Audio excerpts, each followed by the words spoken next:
Hey guys, Welsknight here, and welcome back to another episode from the Hermitcraft server. I hope you guys are having an awesome day. I'm having a pretty good day today. I do want to apologize right off the bat that there were no videos yesterday.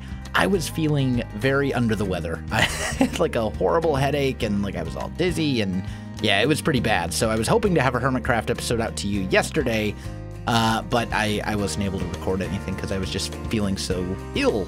But we're back today, and I want to do some more work on the Cathedral. You can see I've done a little bit between episodes trying to come up with like a design for this area, and I quite like it. I think this will work quite nicely. So let's just grab a couple things that we're going to need. I'll show you how it's all put together, and then I'll build a bunch of them off camera. Yeah, that should be fine. Okay. Right? Yes, we have all the things we need, I think. Now I just need to be able to fly. There we go. Okay, so it's pretty straightforward. Basically, we have a little section, right? Just like this. Andesite pillars on either side, gap of 3 in the middle, and then on top, there's a slab, a slight gap, and another slab with iron bars going across the top. So then we sneak back here, and we're using green hardened clay or terracotta, whatever you want to call it. I know technically it's now called terracotta. I am forever going to call it hardened clay. That's just the way it's going to be. I know it's going to drive people insane, you know, way down the road when everybody knows it as terracotta. But I'm going to continue to call it stained clay or hardened clay. But anyway. We get a couple upside down stairs up here in the corners. We put a line of upside down stairs down here. And then we go regular stair, and a slab in the middle. And then a couple of cobblestone walls, just like that. So pretty simple design. But I think once we get this whole thing done on both sides, and it's going to be basically the same over here and over there as well. I think it's going to be pretty cool. You can kind of... if we can, yeah, there we go. You know, when you come and take a look at it from a distance, you get just a little bit of a pop of color, and I like it. I think it's good, but it doesn't stand out too much, which I think is also good. It's a very kind of dull green, and I think that's good.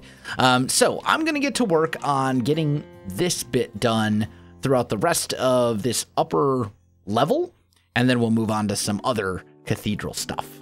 All right, guys, I am back, and I'm here at, well, I came over to Cub Fans to get some iron from his iron farm, which he is kind enough to let everybody use, and I just wanted to show you his nether hub. He built this a couple weeks ago, I think. Well, he finished it a couple weeks ago. I'm assuming he's still planning to do something up here, but, like, look at this. This is insanity.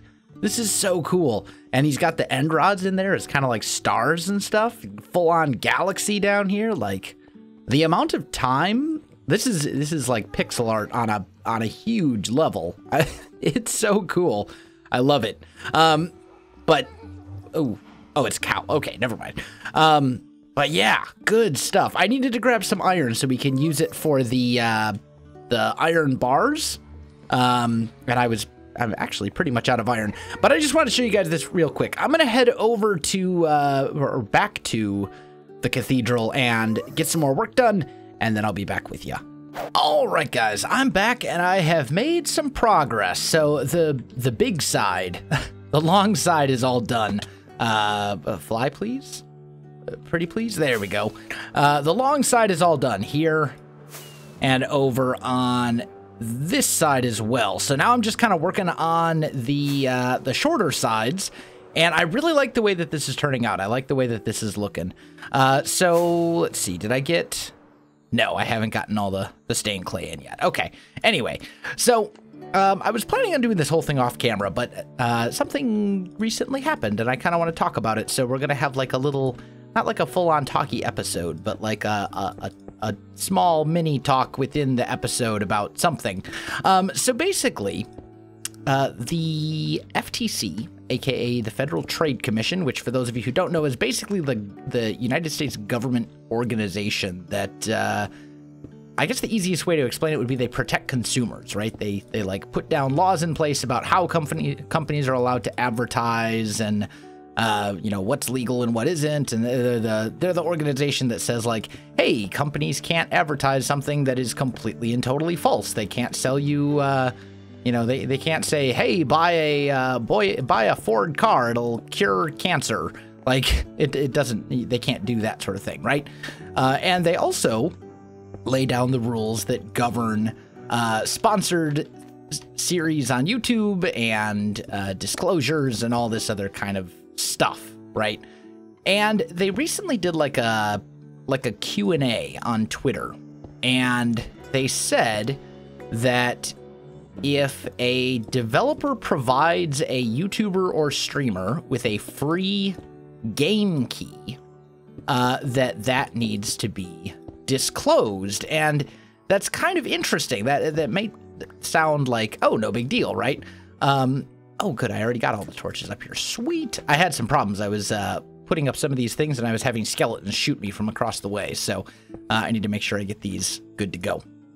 Anyway, so as I was saying, they said, hey, if you received a free copy of the game, you need to say that it is a sponsored series or that your videos are an advertisement for the company, because we are what the FTC calls influencers. YouTubers and streamers are influencers, meaning we influence people to buy those products, right? Someone sees our video on a game and they say, that looks really cool, I want to buy it, right? Welsknight likes this game, I think I will like this game too, and they buy it, right? And the idea is that, you know, if we as influencers are being paid, or if we're getting some sort of benefit for ourselves, there's more value in, like, making people like the game, right? Like, so we might try to make it seem better than it is, and we might not show its faults and flaws, and then we might basically trick people into buying. Actually, you know what? What I really need is stone brick stairs. And I should just be able to make those in here. And we might trick people into buying games that they shouldn't buy. That's the idea from the FTC's standpoint, anyway. Now, the problem with that is that there is a huge difference between what most people would consider a sponsored series and what the FTC is wanting us to call a sponsored series, right?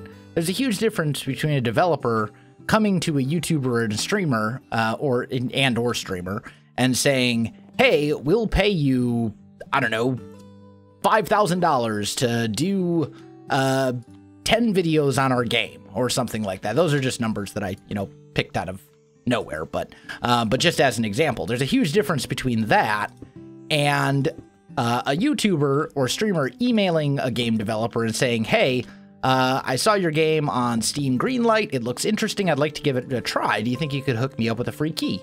And then the developer does so. Like, those are two very different things. And I mean, especially from like an influence sort of thing, you know, when you do a sponsored, like a proper sponsored series, where a developer or a company is actually paying you to do that series, usually they want to review those videos before you put them out. Like when I did Creativeverse, this was a while ago now, like a few months ago or something like that. You know, they offered to pay me to make a certain number of videos on their game, and they wanted to see those videos before I put them on YouTube, which totally makes sense. They didn't give me any like restrictions of what I was allowed to say, or you know, it wasn't like I wasn't allowed to criticize their game or anything like that. But they wanted to see the videos in advance and, you know, make sure that they were getting what they were paying for, and that I was, you know, actually doing videos on their game, and, you know, looking like I was having fun, and et cetera, you know, not making stupid mistakes that, like, for example, if there was something in those videos where I was like, this is so stupid, I don't know how to do this, they could probably be like, hey, idiot, there's a button for it, like, you should probably read the directions, and, you know, you know what I mean. But anyway, like, there's a huge difference between that and then, you know, me emailing, I don't know, the developer of Dig or Die, that was another series I did ages ago, and saying, hey, your game looks interesting, I'd like to try it out, can you send me a copy? And they send me a copy, and then the developer just sends me a key, and the expectation is, you know, I asked for a key, I will probably play their game on my channel.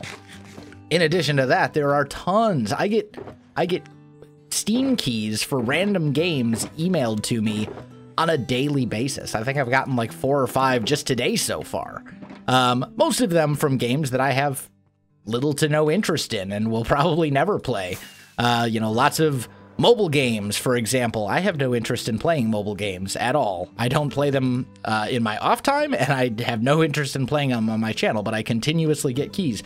You know, even like the smallest YouTubers, you can start a brand new YouTube channel and you have 5 subscribers, and if you email a developer, like a little indie developer, and make a nice professionally worded email, and stuff, odds are they will probably send you a key. That's just the way that the gaming industry and YouTube works today.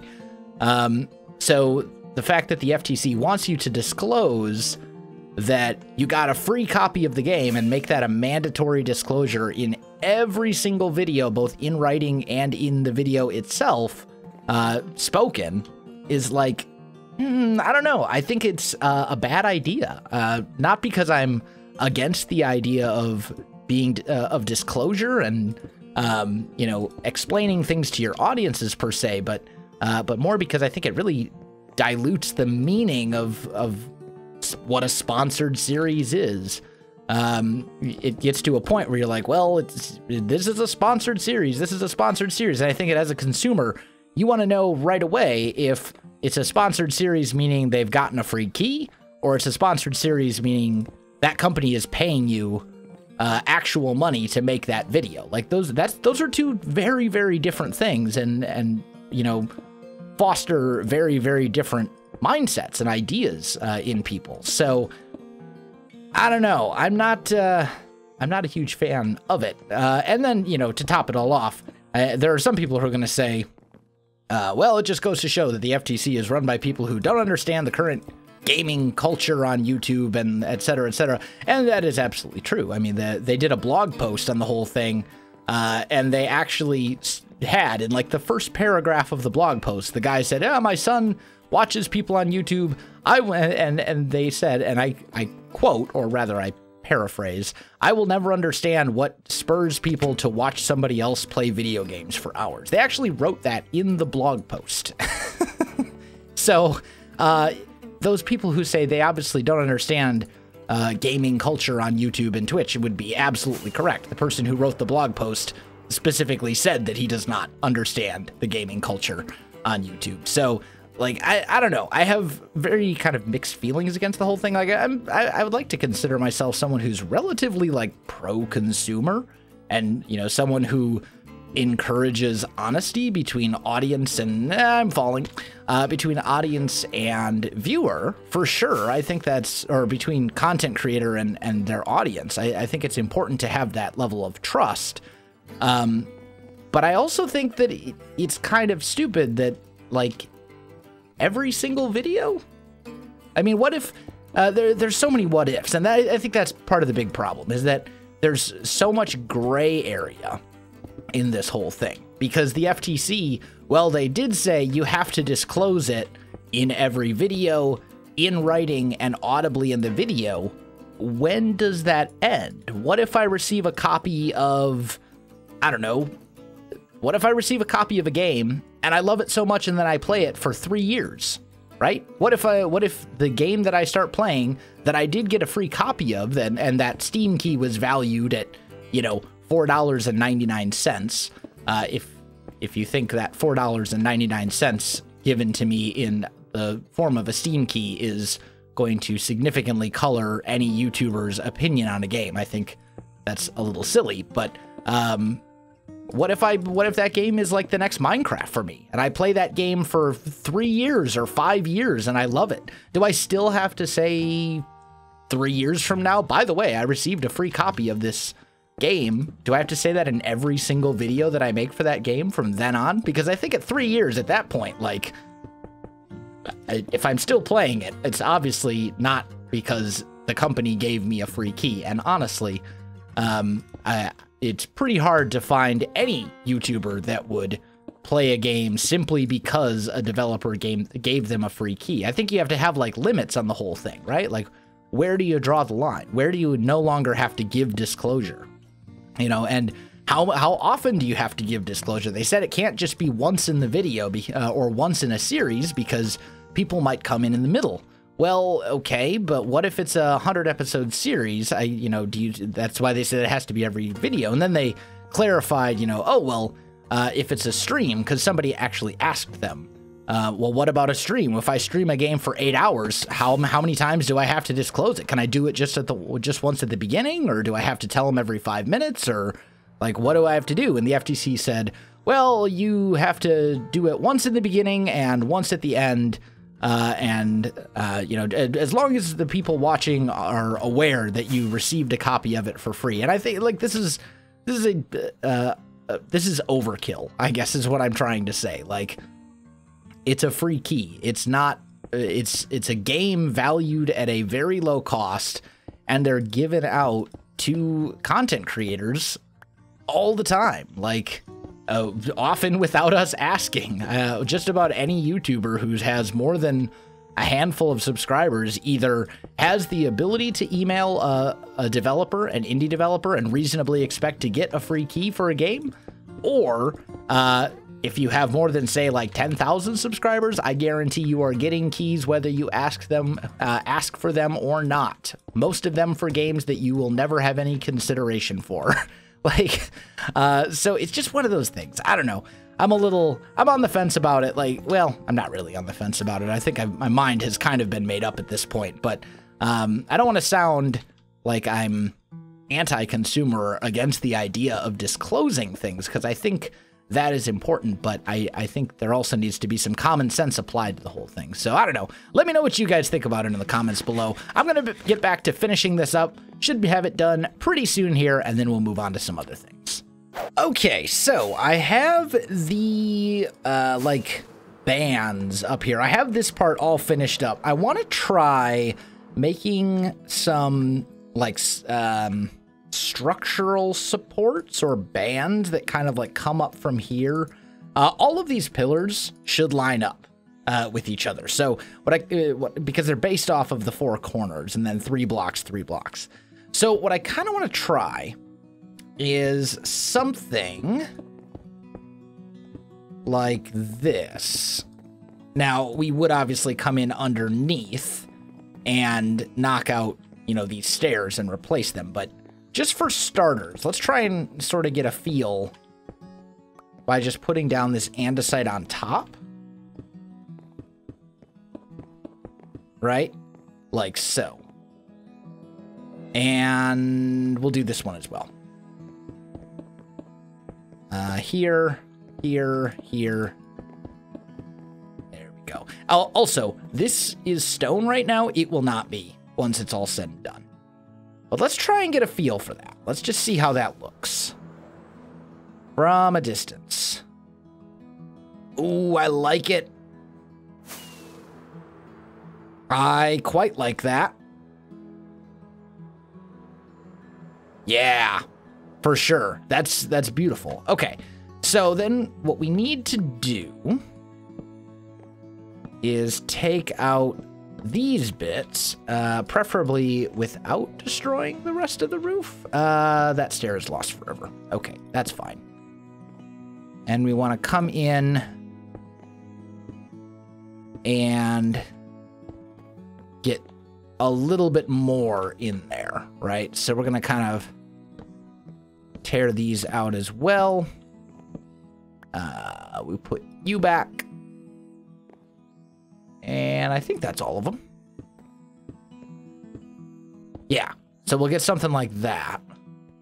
Let's do one more. No, actually, let's just take a look at that one from a distance. Let's see. It should make a difference of some sort.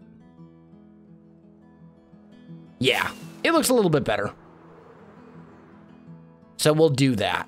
Okay, cool. So then, on each of the bands, I'm thinking we'll do one of these. Wow. The block placing is proving a little challenging today, but that's okay. I'm thinking we'll do it like this. Much like we had over here, except I'm going to skip this one. And then we'll put iron bars on top. like so. And we may do this and decide that it's going to be too much. Possibly. Maybe not. We'll see. We'll probably also want to raise this, actually. These end pieces, we'll probably want to swap those out so we have andesite on the ends of those as well. But let's take a look at that. Fly, please? Server, why you gotta do this to me? Yeah, I think that's good. And it'll be better once we get the andesite in all of these areas. So we're gonna have to cap this whole thing off with andesite, but that's fine. Like I'm totally okay with doing that, right? So, ooh, that's not andesite. That's andesite, there we go. So we'll basically do this, and that way it'll all be at a consistent height. So I'll need a lot more stone, a lot more cobblestone walls.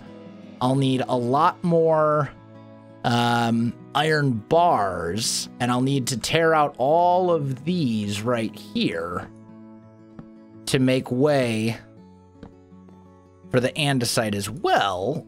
But I think the final result is... Ooh, that was close. I think the final result will be very worth it. I think this is going to be a really cool look, and should give us a really interesting and kind of immersive roof. So that's going to be the plan, I think. Let's just finish this little strip right here. Ooh, come back, you. Finish that like so. Wall, wall, wall, wall, wall, wall, wall, wall, all the way down. Okay, there we go. And then we'll need the iron bars again to cap these off, like we see here. There we go. And I think that'll be good. I think that'll give us kind of the effect we're looking for. Let's take a look. Yeah, for sure. Now that I see it with 2, that's definitely what we want to do. All right, I'm going to get to work on that, guys, and then I'll be back. All right, guys, I am back. The sun is setting. Look at it. Isn't it beautiful? Sunset over there. The roof, though, I think is finished at this point. We've got all the supports kind of on in place. I mean, I still need to figure out exactly what I want to do with this this stone line right here. I'll probably just end up swapping it out for either andesite or stone brick, and maybe doing something else with it. But I mean, the idea is you're not going to be looking at it from up close. You're going to be looking at it from pretty far away. You know, like way over here, and you just want something there to kind of define the shape of the roof. I also see we have zombies and things spawning because those little platforms are actually spawnable. So let's take a little bit of a sleep real quick, and then we'll try and get a little bit of a closer look at what we've done up there. And then I think I'm trying to decide what we should do next on the cathedrals. I'm thinking we should probably get these we should probably get the stained glass windows on the sides in place and figured out. And then this back side, although maybe at that point, maybe that'd be the time to finally start working on the interior a little bit. I don't know. We're making progress, though. We're making headway. I do really like the way that this is starting to look. It's definitely starting to get a more of a gothic feel to it, with the addition of these bands and all the little pillars and details and repeated patterns and stuff like that. I'm liking it quite a lot. It's a good look. It is a good look for sure. These zombies, though, you guys need to just, like, yeah, thank you. Just leave. So anyway, I think this is all good.